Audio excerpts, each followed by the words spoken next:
Gusto nyo bang maging safe ang inyong mga Google account sa mga taong nagtatangkang mag-open ito? Kung ganito rin po ang gusto nyo mangyari sa inyong mga Google account, ay meron ako sa inyong ituturo na paraan para kahit paano po ay masolusyonan yung ganitong problema. Ang kailangan nyo lang po munang gawin mga boss ay pumunta lang po sa setting ng inyong mga Android phone kung saan po nakalagin yung inyong mga Google account. Ngayon mga boss, kapag nandito na kayo sa setting ng inyong mga Android phone, ang kailangan nyo lang pong gawin dito ay hanapin lang po yung Google. Ngayon, para hindi na po kayo mahirapan, dito nyo na lang po yan i-type sa search bar ng inyong setting. Type nyo lang po dyan yung Google. At kapag nakita nyo na po itong Google, click nyo lang po yan.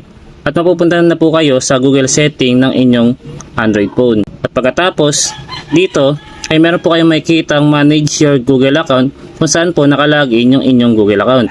Ngayon, kailangan nyo lang po yung pinutin para mapunta naman po kayo sa pinaka main setting ng inyong Google account. At kapag nandito na po kayo mga boss, ang sunod nyo naman pong gagawin dito ay pumunta lang po kayo sa security.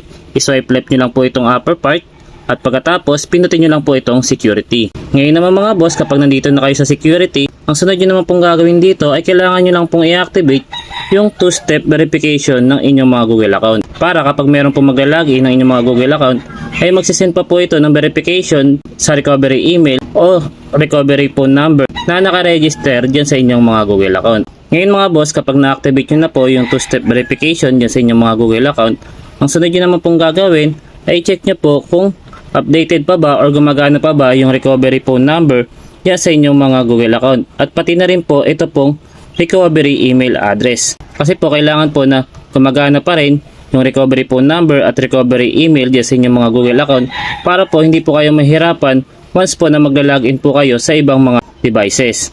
At wag na wag din po ninyong kakalimutan na kuhain po ninyo yung inyong mga backup codes. Ito pong backup codes ay pwede nyo po itong magamit once po na hindi nyo na po ma-access yung inyong mga Google account. At ito pong backup codes ay hindi po yan napapalitan ng kahit sino. Kaya mas mabuti po na i-save nyo po yan para po magamit nyo po once po na hindi nyo na po talaga ma-access yung inyong mga Google account. At ito po yung gagamitin po ninyo para po ma-open yung inyong mga Google account. So sa ganitong paraan mga boss ay magiging safe yung inyong mga Google account sa mga nagtatangkang mag-open ito. So sana po ay makatulong po sa inyo ang video na ginawa ko, at kung nagustuhan nyo naman ang video na ito ay isang thumbs up lang at thank you comment, ay masaya na ako. Share nyo din po sa iba, baka po makatulong. Maraming salamat mga boss.